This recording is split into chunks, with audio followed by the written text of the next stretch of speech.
E aí, pessoal, eu sou Alexandre Batista e esse é o Costelinha no Sobrecapa, o nosso podcast de toda segunda-feira, também em vídeo lá no YouTube. Então, se você está ouvindo o nosso podcast pelo Castbox, Deezer, Spotify e iTunes, saiba que também no YouTube a gente tem vídeo lá no canal Sobrecapa.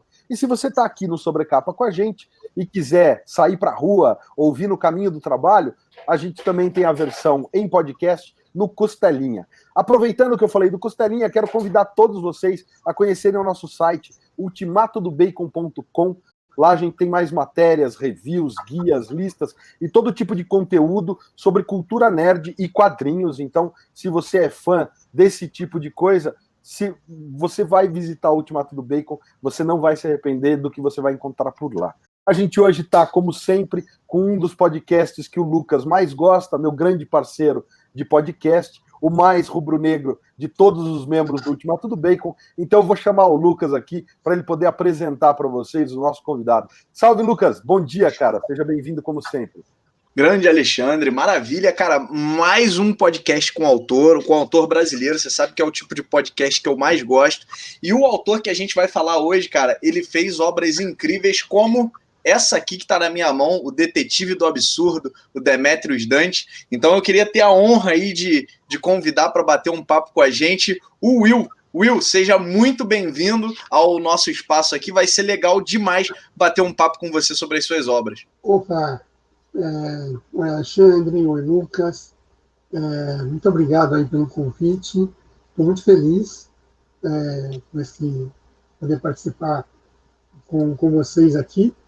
E eu acompanho aí o trabalho de vocês, eu sei que tem aí um cuidado com o material e com falar sobre o material, os quadrinhos, os autores. Então, para mim, é uma honra. Muito obrigado mesmo. Will, eu já vou aproveitar e começar logo de cara, atropelar um pouquinho. Eu já quero lançar minha primeira pergunta.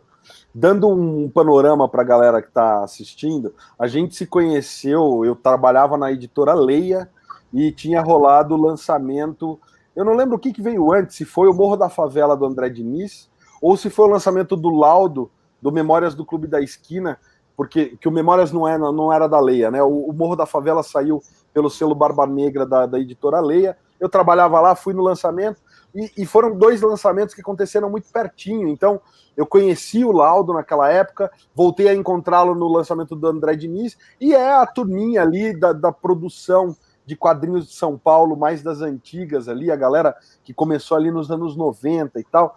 Então, para quem está ouvindo, né, se for dar uma pesquisada, vê que os teus lançamentos de quadrinhos parecem mais recentes, mas você tem uma história pregressa nesse grupo aí de produção de quadrinhos de São Paulo que vem antes, né, do que você realmente lançou oficialmente como primeiras publicações.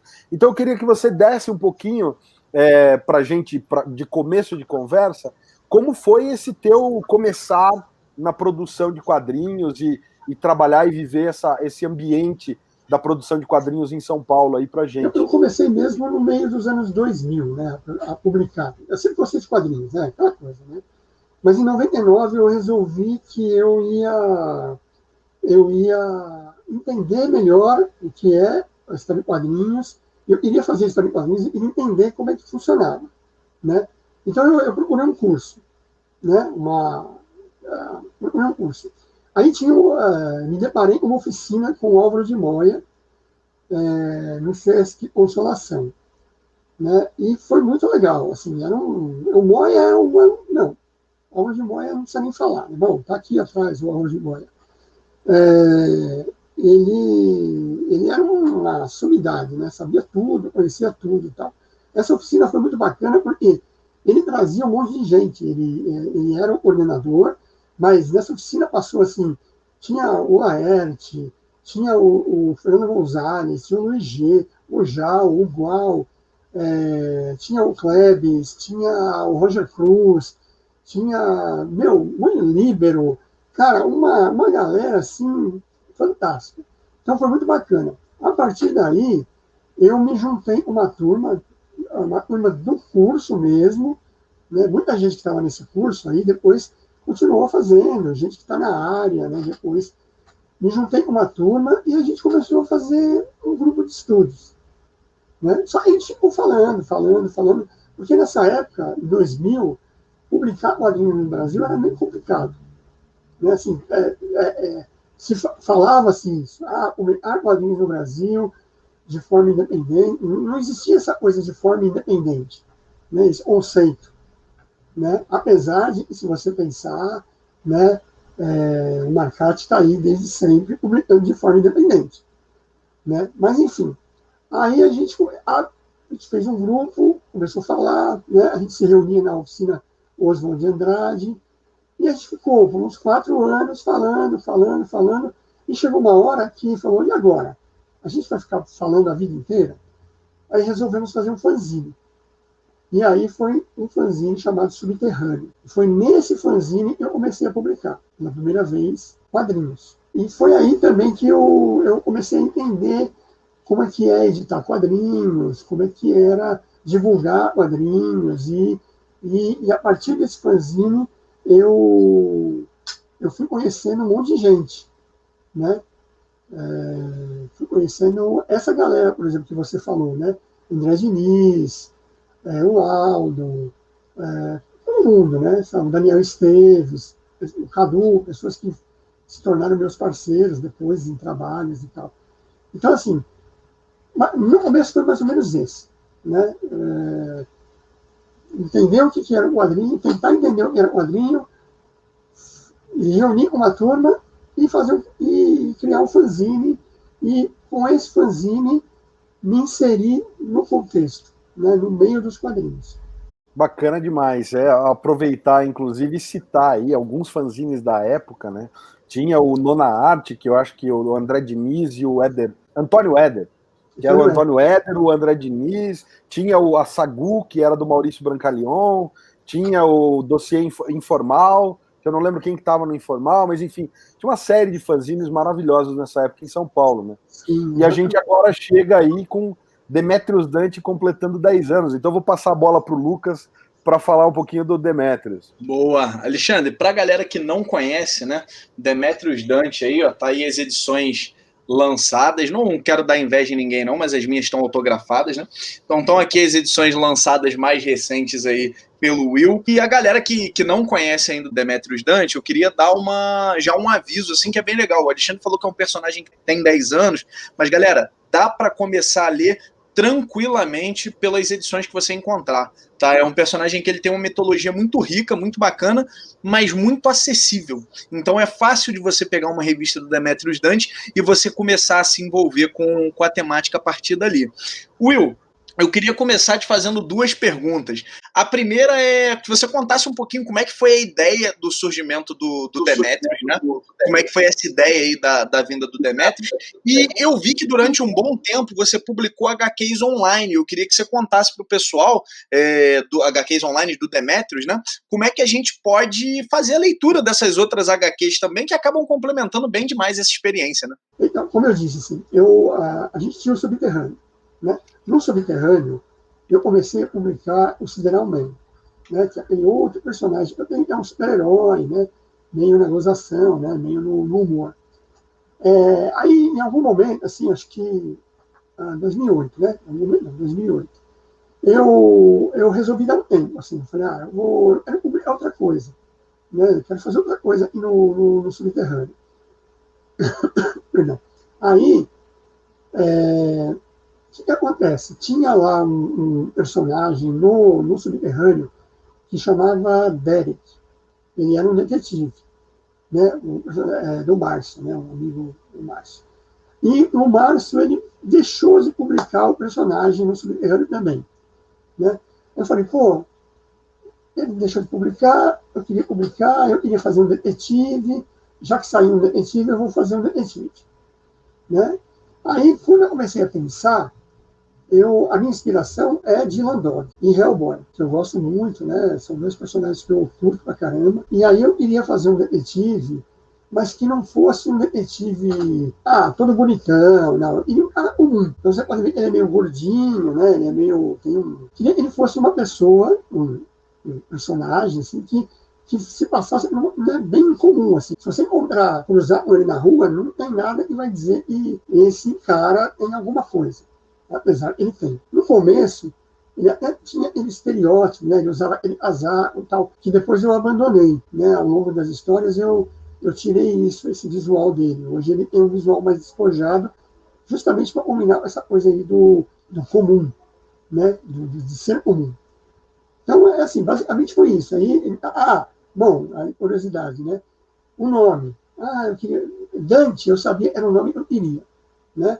Eu gosto muito da Divina Comédia, né? do Alighieri, e eu sabia que Dante era o nome que eu queria. Mas eu queria que o outro nome também tivesse o D, justamente porque a brincadeira foi o Dylan Dog, né? Então, isso eu também sabia desde o começo. E eu fiquei assim, vai ser o Dante e o nome vai...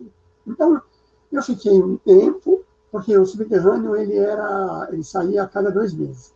Então, eu tinha um tempo aí para bolar, né? Então, eu fui criando o visual do personagem, enquanto eu esperava o nome aparecer na cabeça. Aí, eu lembro que a gente foi para Londrina, num evento, com o Eloir Pacheco, que já estava morando em Londrina, foi eu, o Laudo e o Leonardo Mello. O Leonardo Mello é um amigo lá de Curitiba, que é roteirista. Aí a gente foi para o evento, e eu lembro que no dia do evento, a gente foi para o evento e tal, e voltou para a casa do Eloir, a gente ficou na casa dele, e estava chovendo pra caramba, não dava para sair para lugar nenhum. Então a gente ficou lá conversando, tomando cerveja e conversando. E aí, no meio da conversa, o Leonardo Mello, o pessoal sabia que eu estava atrás do nome e tal, o Leonardo Mello me solta o Demetrius. Eu falei, pronto, fechou, vai ser Demetrius. Demetrius Dante, que eu achei que combinou o sonoro, assim, para mim, né, na minha concepção, deu uma sonoridade muito boa, né? Então essa foi mais ou menos a gênese. E ele começa assim, essa coisa de investigar casos de lendas urbanas, né? Por isso que eu chamei de detetive do absurdo, porque o Dylan Dog é o detetive do pesadelo, né? Então, assim, eu não tenho nenhum pudor de dizer que realmente é muito inspirado e eu tento fazer igual, porque não dá para fazer igual, mas eu tenho esse carinho aí e tento fazer as histórias por esse caminho. Online, as histórias que tem até o momento, elas estão no site do Petisco, né? petisco.org/Demetrius Dante. Ali tem algumas histórias. A maioria das histórias que estão lá estão no gibi também, né? Já está no gibi também. Algumas elas foram feitas primeiro no site, aí quando eu fui lançar o gibi, eu resolvi colocar no gibi, publicar também no gibi. Tem uma história que só tem lá, que é justamente a história que brinca com a Divina Comédia, né, que é a Divina Comédia de Demétrios. Essa só está no Petisco. Eu achei interessante, Will, vendo aqui, né? Primeiro, a gente tá falando de um personagem de 10 anos, né? Então, quando eu fui ler, a gente sempre fica com aquele receio de caramba, será que eu vou conseguir acompanhar? E é muito pelo contrário, é super acessível, você dá o tom, a temática e o tom da história muito no começo, então isso facilita demais. E você faz umas brincadeiras com o Dylan Dog, né? Nessa edição aqui, que também saiu, que é o Detetive do Absurdo está de volta, você brinca, ele vai em dado momento na livraria do Homero, né? E ele pede uma HQ da Julia Kendall e o Homero brinca com ele e fala, poxa, sempre achei que você lesse mais Dylan Dog. E ele fala, não, eu prefiro coisas mais pé no chão, tal. Então isso é bem legal. Uma pergunta que eu ia te fazer, Will, ainda em cima disso, né? Da temática das histórias, você cria histórias que elas brincam com essas lendas urbanas, mas elas não são histórias pesadas, né? Você citou o Hellboy, por exemplo, tem histórias do Hellboy que dificilmente eu recomendaria para uma criança ler, por exemplo, né? Porque são histórias que elas mexem ali com um misticismo mais pesado, tem um nível de violência maior e tal, e aqui no Detetive do Absurdo, no Demetrius Dante, você vai por um outro caminho. Eu tenho a sensação de que as histórias são mais leves, elas são divertidas, por mais que elas tenham essa temática realmente de sobrenatural. Na tua cabeça hoje, Will, e aí quando você criou também o personagem, como é que você fez essa composição de não pesar demais a mão, mas ainda assim ter o sobrenatural? O que você estava buscando em termos de tom mesmo de história? Tem muitas histórias que são escritas por outros roteiristas, não são minhas histórias, né? Então, o Demetrius ele tem uma colaboração muito grande aí, né? O Alex Miller, o Cadu, a Ana Recalde, a Mônica, todos eles escrevem histórias para mim e todos eles acabam seguindo meio essa linha, né? Acabou, como você disse assim, quando eu criei o personagem, logo no começo, as primeiras histórias eu escrevi. Então, deu esse tom, né? Deu esse tom de ter o sobrenatural, mas não ser pesado, né? Não ao ponto de uma criança, assim, vamos dizer assim, qualquer pessoa pode ler o Demetrius Dante, né? Às vezes eu estou assim, já aconteceu, né? Estou no evento, aí chega uma pessoa lá, meu filho, sabe meu filho, quantos anos? Tem 12, tem 13. Tá. Eu falo, eu recomendo sempre que você quer comprar, você quer ver, leia primeiro e você analisa se cabe. Eu acho que cabe. Então, assim, como eu dei esse tom no começo, né, com as primeiras histórias, os roteiristas, eles vão seguindo por aí, né? Mesmo a história do Joelma, por exemplo, que é a do Gibi no primeiro número, né? Ela tem um componente ali, é bem pesado, né? Mas não chega a ser tão pesado, né? Que seja absolutamente impróprio para a leitura, para qualquer idade, né? Lógico, tem um limite de idade, né? Você não vai, uma criança de 5 anos não vai dar, né? Mas é isso, assim, acho que foi o começo, assim, desde o começo eu procurei dar esse tom, assim, né? Mexer no sobrenatural, mas não ao ponto de ter violência, uma violência, assim, gratuita, né? Não, eu quero aproveitar e realmente concordar com o Lucas e parabenizar a respeito desse ponto, porque eu acho que realmente a gente nota. Que nem a gente falar, vamos falar de Rei Leão da Disney.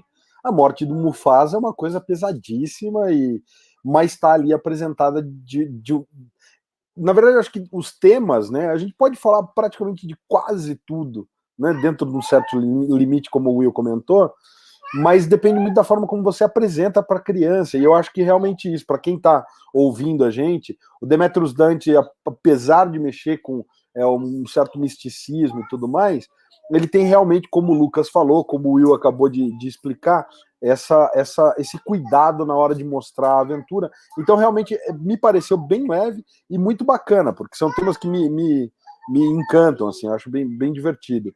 Uma coisa que eu queria perguntar, Will, falando aí, você falou do Alex Mir, da Ana Recalde, da Mônica Lan, e todo mundo que ajuda na confecção do Demetrius Dante, você mantém uma espécie de não sei, editoria, porque quando a gente pensa em uma série de autores trabalhando um personagem, a gente vê isso lendo DC e Marvel, que cada mês um autor pega e eles têm as runs dele, e daí chega o Brian Bendis mudando tudo o que o Tomasi tinha feito no Superman e uma outra direção, parece que você não está nem lendo o mesmo personagem. No Demetrius Dante não tem isso, eu sinto. E aí, reforçando a ideia que o Lucas falou, é muito fácil de você entender qualquer história. Você nunca leu nada do Demetrius Dante, pode abrir qualquer uma delas e começar a ler, porque os recordatórios são extremamente autoexplicativos e você pega qual é a função de cada personagem, mesmo que você nunca tenha lido histórias pregressas que contem, sei lá, a origem daquele personagem na história do Demetrius. E a minha pergunta, de novo, volta. Com tanta gente contribuindo, você tem uma espécie de editoria sua para dizer, olha, é assim, é assado? Porque o Demetrius tem uma característica muito uniforme em termos de quem é o personagem. Eu não li nenhuma história que eu falei assim, nossa, cara, o Demetrius tá estranho nessa história, ou agindo de uma maneira estranha. Você identifica que é o mesmo cara em todas as histórias. Então, você faz isso ou fica aberto aos escritores? Sempre existe uma conversa, né? Quando vai ter alguma história, vai começar alguma história, vai fazer, sempre tem uma conversa. O que acontece assim, por exemplo, a pessoa que mais contribuiu, né, com o universo do Demetrius, criando personagens adicionais, né, criando elementos, é o Cadu, né? Ele criou o conceito do Homero, do sebo do Homero, né? E que a gente usa, né, bastante. Mas o que aconteceu? Depois de um tempo assim, eu percebi que eu precisava criar essa linha, né? Então, o que eu fiz? Eu montei um dossiê, né? Então, tem um dossiê do Demetrius Dante, com todas as características, todas as informações necessárias. Então, por exemplo, por exemplo, agora vai ter uma história, um gibi novo, vai ter uma história escrita pelo André Freitas, né? Eu mandei para ele, que tem uma premissa já, né? Essa história desse gibi novo, ela vai mexer com família, né? Então já tem essa premissa, né, de histórias de família, e eu mandei esse dossiê para ele. Então ele leu esse dossiê e ele seguiu. Então ele está usando o Homero dentro das características que estão postas, né? Mas ele criou à vontade, né? Inclusive porque a gente vai fazer um crossover entre dois personagens dele e meu, né? Mas tem essa linha. Então tem esse dossiê. Então qualquer pessoa que vai por leitura fala assim, Will, eu queria escrever uma história para o Demetrius Dante. Legal. Então, primeira coisa, eu vou te mandar um dossiê, né? Você nunca escreveu, né, uma história do Demetrius. Vou te mandar um dossiê, você vai ler. E ali você vai ter as informações, né? E não precisa ficar preso, porque senão você também perde um pouco da espontaneidade. Mas é importante, justamente por isso que você falou. Eu achei, né, que bom que você percebe isso, né? Então, e é legal que as pessoas percebam isso. É o mesmo personagem, né? É o Alex Miller escrevendo, é a Mônica escrevendo, a Ana escrevendo, mas é o mesmo personagem. E é uma coisa interessante, porque as histórias que a Mônica escreve, elas fogem um pouquinho da linha principal do Demetrius. Mas, mesmo assim, ela consegue ainda escrever sobre o mesmo personagem. É sensacional, eu estava até me lembrando, quando eu estava lendo Demetrius aqui, eu quando era garoto eu adorava terror, né, mas terror em livro, em quadrinho, mas coisas leves, né, quando eu tinha 12, 13 anos e tal. E são livros que eles dialogam com qualquer idade, mas eles eram permissivos para quem tinha 12, 13 anos. Eu lendo aqui o Demetrius, e aí pegar um pouquinho do que o Alexandre falou, né, de que a gente pode falar de tudo desde que a gente saiba apresentar, eu me recordo muito da saga do Tio Patinhas, do Dom Rosa, né, que ele mata os pais do Tio Patinhas, mas como o Alexandre citou o Rei Leão, de uma forma que é palatável para o público mais juvenil, e isso eu acho muito legal. Fora a parte de acessibilidade, né, que pô, eu posso pegar qualquer edição e ler, e isso é legal demais também, né, e a gente se envolve e a gente vai buscar as edições anteriores, vai, né, aí começa aquela caça do colecionador que é tradicional. Eu queria te fazer, Will, uma pergunta. Eu estou aqui na minha mão com as 4 edições mais recentes do Demetrius, né? Então elas estão aqui, ó, para a galera aí que não tem ainda, dá para adquirir, né? Will, me corrija aí se eu estiver falando besteira, mas eu queria saber o que vem pela frente aí para o Demetrius, se você pode adiantar alguma coisinha para gente, se já tem alguma próxima aventura preparada, para a gente já poder ficar aqui na expectativa. Sim, primeiro, dá para adquirir, né? Ainda tem todas as edições, ainda estão aqui, só entrar em contato comigo, né? E beleza. O que vem por aí, né? Vem por aí. Como eu disse, assim, o próximo gibi ele vai falar de família, né? A ideia é chama o projeto Alma de Família, né? Eu comecei achando que eu ia fazer um gibi grande, né? Com muitas histórias e tal, mas depois eu resolvi fazer dividir esse álbum de família em mais edições, né? Então, o que é álbum de família? Fazer histórias do Demetrius no passado, no presente também, mas no futuro, que tem a ver com a família dele, ou família, né? E então tem uma história que já está pronta, né? Foi escrita pela Mônica, só está faltando uns ajustes lá, né? Que é no passado, o Demetrius, é um Demetrius adolescente, né? Tem uma história que é no futuro dele, ele mais velho, né? E uma história que é no passado, mas é mais antigo ainda. Ele mais moleque ainda, né? E essas histórias eu vou dar...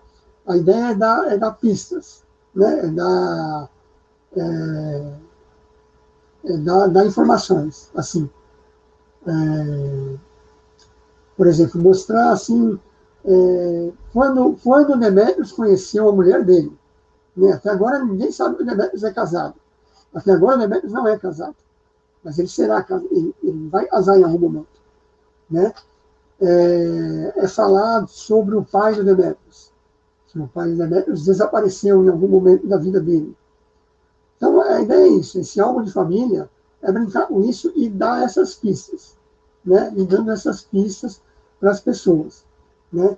Sempre mantendo essa coisa das histórias, sempre a pessoa poder ler sem se preocupar, sem falar, mas agora eu preciso ler aquela. Não. São pistas que são legais de estarem lá, mas não são determinantes para a pessoa entender o Demetrius. Continuar nessa linha, né? Como vocês disseram aí, né? Eu posso pegar qualquer gibi, eu conheci, legal, estou vendo, por exemplo, alguém está vendo o programa, fala, eu quero conhecer, mas eu não quero comprar todos, eu quero comprar um. Pode comprar qualquer um, e vai ler tranquilamente. E é lógico que quanto mais leitura, né, quanto mais você vai tendo uma compreensão melhor, né, você vai ficando mais familiarizado com o personagem e a experiência fica melhor.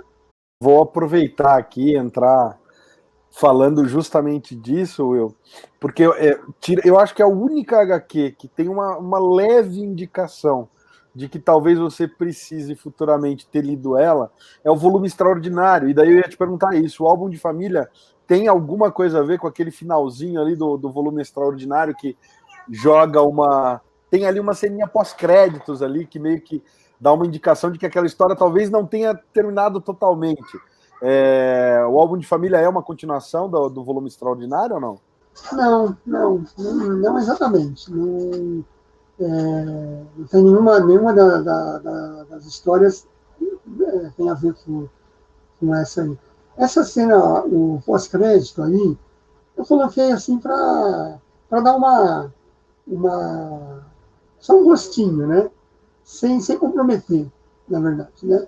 Não é uma coisa que, meu Deus, e agora? Né? Não é exatamente um continua, né? Mas tem ali uma reflexão, né? Mostra ali a personagem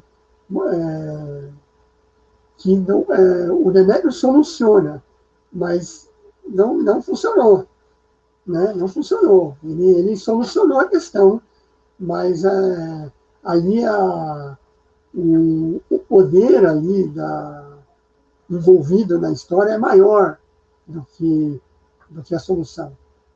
Foi uma solução racional, mas não dá. Ali é o irracional falando, e é isso. Ficou assim pro final. Só uma brincadeirazinha mesmo. Quando o amor entra na parada, é um poder maior do que a racionalidade. Muito bom mesmo. Antes de eu passar para frente, eu não sei, Lucas, tem mais alguma pergunta do Demetrius, não? Cara, não, acho que fiquei satisfeito de saber que vem muita coisa por aí, né, que a gente sempre fica apreensivo. Eu li aqui, fui um dos sortudos que leu as 4 numa tacada só, então a gente fica naquela de, pelo amor de Deus, que venha mais coisa aí, porque eu engatei, fiquei satisfeito, o negócio é bom demais. Vou te deixar agora, Alexandre, que eu tenho certeza que você tá babando para falar aí das 1000 léguas transamazônicas. Exatamente. Eu vou encerrar sobre o Demetrius Dante dizendo o seguinte: o Lucas tem uma resenha que ele faz, inclusive vou deixar aqui, do Luzes de Niterói, do Marcelo Quintanilha, e eu sempre cito essa matéria, porque o Lucas é de Niterói e ele fala, pô, é muito gostoso você abrir uma HQ e ver as paragens onde você cresceu, e ver cenários que você reconhece. Uma coisa que eu amo nas HQs da Turma de São Paulo, gosto demais das do Laudo, do Daniel Esteves, por exemplo, Último Assalto, eu falo, eu conheço aqueles lugares onde o personagem do Daniel Esteves frequenta, porque eu morei por ali, Vila Madalena eu frequentei demais e tal. E as HQs do Demetrius Dante são assim, né? Eu estudei arquitetura, morei em São Paulo por mais de 20 anos, São Paulo capital, embora eu seja de Campinas e esteja hoje em Curitiba, eu morei 20 e tantos anos em São Paulo, então é muita parte da minha vida, com 40, mais da metade da minha vida foi em São Paulo capital. Então aquela coisa de Praça da República, Sé, Copan, Galeria Nacional, Paulista, é um lugar onde eu vivia, e para estudar arquitetura a gente fazia muita visita ao centro. Então eu acho muito bacana, para quem, de novo, não conhece o Demetrius Dante e gosta dessa coisa de um cenário urbano e tal, é São Paulo na veia, são lendas que a gente que conheceu os prédios. Fala, o Joelma é aquele famoso edifício que pegou fogo nos anos 70, 80, não lembro exatamente a data, agora de cabeça, mas enfim, são cenários que estão na vida do paulistano e que são cenários urbanos brasileiros e tal, então eu acho muito bacana. Eu vou aproveitar então, como o Lucas falou, vou começar a falar aqui, perguntar de 1000 léguas transamazônicas. Para quem não conhece, é uma ideia do Will, com um roteiro desenvolvido pelo Spaca. A premissa é sensacional. Eu achei assim incrível, muito bacana mesmo, porque o Barão de Mauá, que depois se tornou Visconde de Mauá, ele foi um cara, ele era banqueiro, mas ele foi um dos caras que ajudou muito o Brasil a evoluir nos campos de ciência e tudo mais. Quem conhece um pouco da história sabe que o imperador Pedro II foi o cara que trouxe fotografia para o Brasil, museus, cultura, arte, e um dos grandes responsáveis por conseguir também ajudar isso e promover esse tipo de coisa no Brasil foi o Barão de Mauá. E eles são contemporâneos de Júlio Verne, escritor, Gonçalves Dias, poeta brasileiro. Então, a gente tem uma série de coisas que o Will traz nessa HQ como conceitos e, de novo, roteirizado pelo Spaca, e que é uma mistura muito bacana. Então, na premissa, Barão de Mauá inventa de fazer contato com o Júlio Verne e eles desenvolvem esse navio aqui voador, que é o Irapuru, saído de um dos livros do Júlio Verne. Eu não vou falar muito para não dar spoiler, mas é muito bacana porque é Verne e Mauá fazendo uma grande aventura aí pela Amazônia. Então, Will, da onde você veio com essa ideia? Porque depois que a gente olha, parece óbvio, mas eu queria dizer assim, ele tem um clima, para quem não leu ainda, ele tem um clima de Volta para o Futuro parte 3, aquela coisa de, sabe, ele tem aquele sabor do steampunk, para quem gosta de steampunk, ele tem a delícia das aventuras dos livros do Júlio Verne. Quem leu Viagem ao Centro da Terra, 20 Mil Léguas Submarinas, A Volta ao Mundo em 80 Dias, eu sou aficionado por Júlio Verne, então ele tem esse espírito. Da onde você tirou isso, Will? Pelo amor de Deus, me conta mais, cara. Você sabe, eu desenhei a adaptação do 20 Mil Léguas Submarinas, né, pela editora Nemo. Né? Muita gente acha que eu fiz o Mil Léguas porque eu fiz o 20 mil adaptação, mas não foi. Apesar de ter saído depois, essa ideia de juntar o Verne e o Mauá, ela vem antes. Né? Isso é uma ideia que eu tive, acho, 2009. Né? O que acontece? Estava lendo uma biografia do Mauá, né? Do Jorge Caldeira, uma biografia muito boa, assim, demais. E eu estava simplesmente maravilhado. Assim, eu já conhecia, né, toda a história, assim, conhecia a coisa do Mauá, ele tinha sido um grande empreendedor e tal, e tinha trazido muito progresso para o Brasil, né, sempre foi muito combatido, né, porque aquela elite retrógrada que sempre permeia o nosso país, infelizmente, né, e ele sempre tentou, né, o Dom Pedro, quando ele tinha lá os gabinetes mais progressistas, ele ajudava, mas como ele também era um minha mãe ficava meio ali presa, então não podia fazer muito. Então eu estava super empolgado com isso, né? Super, né?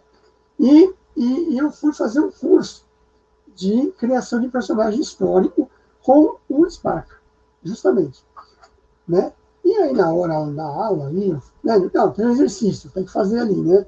Então, vamos lá, gente, cria aí. Aí eu pensei, pô, Mauá, né? Mauá, né? Que justamente o curso era esse, né? Pegar uma figura histórica e como transportar ela para uma história em quadrinhos, né? O que fazer, né? Até que ponto, né? Usar a realidade, o que pode ser ficcional, inserido, né? Nessa história.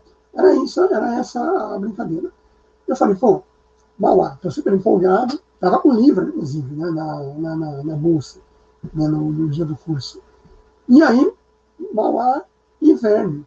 Eu pensei, pô, o Verne, né? Júlio Verne, eu sempre, nossa, eu adoro o Júlio Verne, né? Desde moleque, assim, acho que eu comecei a ler Júlio Verne quando eu tinha uns 12, 13 anos. O próprio 20 Mil Léguas eu já li um monte de vezes, eu li quando eu era bem menino, aí depois eu li um pouco mais para frente, né? Eu li novamente quando eu fiz a adaptação, quando eu desenhei a adaptação, enfim, e li outras obras, né? E aí saiu assim, aí ficou, né? Eu apresentei, legal, está, pô, que bacana, Júlio Verne, lá, tal. Aí beleza, aí ficou lá, né? Tem o desenho, tal, ficou lá. Aí, um belo dia, o Spaca me mandou um e-mail e fala assim, Will, e aquela história lá do Verne Mauá? Eu falei, isso aí tá lá, né? Você não vai fazer? Eu falei, em algum momento eu vou fazer. Aí as coisas já estavam avançando, né? Aí você vai fazendo coisa, tá? Né? E aí a gente avança. De vez em quando, a cada 6 meses, sei lá, um ano, ele... E aí, Will, e aquela história? A gente se encontrava eventualmente. E aí, Will, e aquela história? Aí, só que eu fui fazendo as coisas, né? Pintou a coisa da Nemo, fiz a adaptação, o 20 Mil Léguas, fui fazendo outras coisas, a coisa foi ficando. E num determinado... Aí teve uma hora, aí em 2014, né? 2014. Aí o Spaca falou, e aí? Pô, você não vai fazer de novo, né? Ele perguntando. Eu falei, tá, eu vou fazer, mas você não quer escrever o roteiro? Aí ele ficou assim, pô, mas eu vou escrever o roteiro? Mas a história é sua. Eu falei, sim, mas você é um cara que já tem uma baita pesquisa aí do Brasil Imperial, né, por causa dos seus livros aí, o Dom João Carioca, As Barbas do Imperador, o Debré, um monte, né? Aí ele pensando, ele falou, tá bom, eu vou escrever. E aí a gente começou, né? E aí em 2014, como estava muito em cima da hora, eu lancei a gente lançou só um preview, a gente lançou só 10 páginas. Eu fiz uma revista com o Sam Hart, chamava 2x10, que era comemorando os 10 anos de carreira minha e do Sam, né? Apesar que o Sam já tinha mais de 10 anos de carreira naquela época, mas ele falou, não, eu vou considerar uma data e vamos fazer uma revista juntos. Aí a gente fez. Então, nessa revista eu apresentei as 10 primeiras páginas e tinha o compromisso de lançar em 2015 a HQ completa. E foi aí que aconteceu. Em 2015 eu lancei a HQ completa.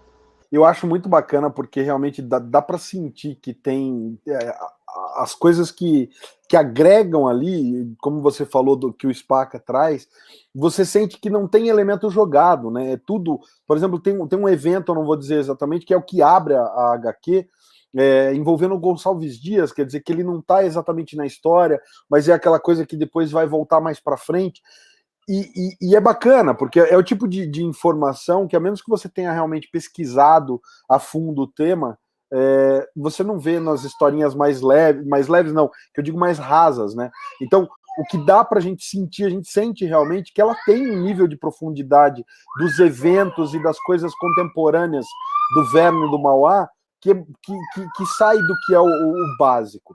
Eu vou passar a bola pro Lucas para não ficar só eu babando o ovo, porque Eu fiquei apaixonado pela HQ. Bom, falando da 1000 Léguas Transamazônicas, né? O Will já falou aí bastante das ideias, de como ele juntou. Eu queria te fazer uma pergunta, Will, que é o seguinte: vou fazer uma pergunta aqui que eu não sei se você vai poder me responder, mas vamos lá.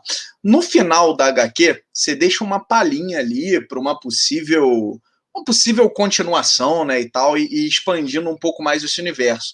Você acha, na tua visão, ainda tem muito pra gente ir, ainda tem mais desse universo pra gente ver aí, ou foi só aquela palhinha de final ali pra deixar o lugar, deixar o pessoal animado? Quando eu fiz esse final, né, um final aberto, digamos assim, ou com possibilidades, né, naquele momento, a gente estava em 2015, né, já se passaram muito tempo, já se passaram muitos anos. Eu até tinha assim uma vontade de fazer uma continuação, né? De pegar essa história e trabalhar ainda, né? Mas aí, assim, as coisas vão passando, né? Você vai fazendo outras coisas, né? O foco vai mudando e você acaba não voltando, né? É uma história longa, né? Assim, é uma história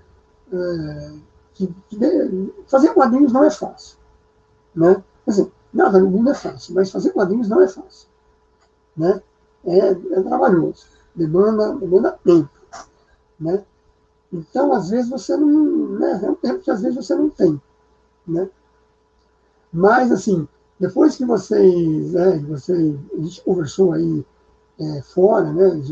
Eu conversei bastante com o Alexandre um dia para trás aí. Eu confesso que fiquei mexido, assim, né? Fiquei bem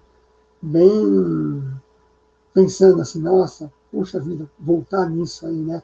Porque tem muita coisa, né? Como é que o Irapuru ficou lá, né? Quem leu a história sabe do que a gente está falando, né? Como é que ele ficou lá, né? E as Amazonas, né? Né? Como é, e o velho Mauá, né? O que aconteceu? Quer dizer, na vida deles a gente sabe o que aconteceu, na vida real, né? Então, assim, isso é tudo que você fica, pô, podia fazer, né? Mostrar um pedaço, mostrar um antes, né? Um pouquinho antes do final, mas para chegar no final, não sei, né? Ou dali para frente, né? O que aquele barco, né? Poderia ser, né? Estar ali. Então, sei lá, eu confesso que eu fiquei assim, bem. Acendeu de novo a vontade, assim, a chama de fazer alguma coisa, de voltar, revisitar esse universo. Ô Will, eu queria aproveitar, tem uma pergunta que os nossos. A gente já se encaminhando aí pro desfecho do nosso bate-papo, mas tem uma pergunta que os nossos leitores do Ultimato do Bacon e a galera que assiste a gente aqui no Sobrecapa pede muito pra gente fazer. A gente troca muita ideia com autores nacionais e tem muita gente que conhece autores nacionais aqui assistindo os nossos bate-papos, né? E tem uma pergunta que o pessoal pede sempre pra gente fazer, que são as obras que você, Will, indicaria para quem quer conhecer o teu trabalho. A gente aqui falou de duas obras sensacionais tuas, né? Que é o Demétrios Dante e as 1000 Léguas Transamazônicas, mas você tem uma produção extensa, gigantesca dentro dos quadrinhos, né? Então queria te ouvir, para quem vai começar a buscar obras do Will, por onde que você recomendaria o pessoal começar para realmente ver o teu trabalho? Bom, assim, eu acho que o mais fácil são essas aí, são o Demétrios e o 1000 Léguas, porque são obras que eu ainda tenho e eu consigo vender, né? Exato. Outros quadrinhos, por exemplo, né? Tem os trabalhos que eu fiz pela editora Nemo, né? A adaptação, não é o 20.000 Léguas Submarinas, e lá na Nemo eu fiz 7 álbuns, eu desenhei 7 quadrinhos lá. Também, mas aí tem que procurar lá no site da editora, na Amazon acho que tem. Tem o Louco, a Caixa e o Homem, que eu fiz com o Daniel, mas é uma obra esgotada, né? O Daniel acho que tem, para vender. Eu não tenho mais. A pessoa pode conseguir facilmente comigo são esses também, o Demetrius e o 1000 Léguas Transamazônicas. Will, bacana demais. Como o Lucas falou, a gente fica honrado. Esse papo com o autor é um papo que a gente gosta muito. A respeito do final do 1000 Léguas Transamazônicas, a gente se falou outro dia aí por telefone, em mensagem de WhatsApp e tal. Eu tô ansiosíssimo para ver mais histórias.